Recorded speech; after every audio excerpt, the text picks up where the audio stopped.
Hello mga kamag-anak, ngayong araw nga ay pumunta ako dito sa Tumana para ilipat yung mga okra at mais na tatamaan ng gagawin nating paligi. Bali ang gagawin natin mga kamag-anak, huhukayin natin yung okra at saka yung mais gamit yung tools na to. Huhukayin natin yung gilid niya paikot hanggang sa makuha natin yung okra kasama yung kanyang ugat at yung lupa para hindi siya malanta at mamatay. Pagkatapos niyan mga kamag-anak, kaya hanap tayo ng space na walang tumubong okra at doon natin siya ilalagay.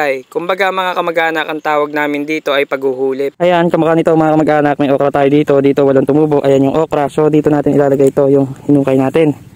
Ililipat natin. So huhukay lang din tayo dyan nang maibabaon natin yun. Ayan.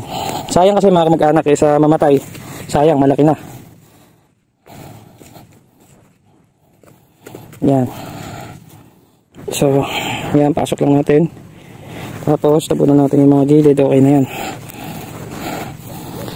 Yan, ganyan lang yung gagawin natin paglilipat mga kamag-anak. Pati nga mga kamag-anak, yung mais na tatamaan ng gagawin nating paligi at ng pagbabalingan ng puji ay inilipat natin para hindi masayang. Sa kabuuan nga mga kamag-anak ay nakapaglipat tayo ng puno ng okra at mais na nasa 100 hanggang 150 puno. Medyo marami-rami rin yun mga kamag-anak, kaya naman nakakapanghinayang kung hahayaan lang nating mamatay. Yun lang po mga kamag-anak, paalam!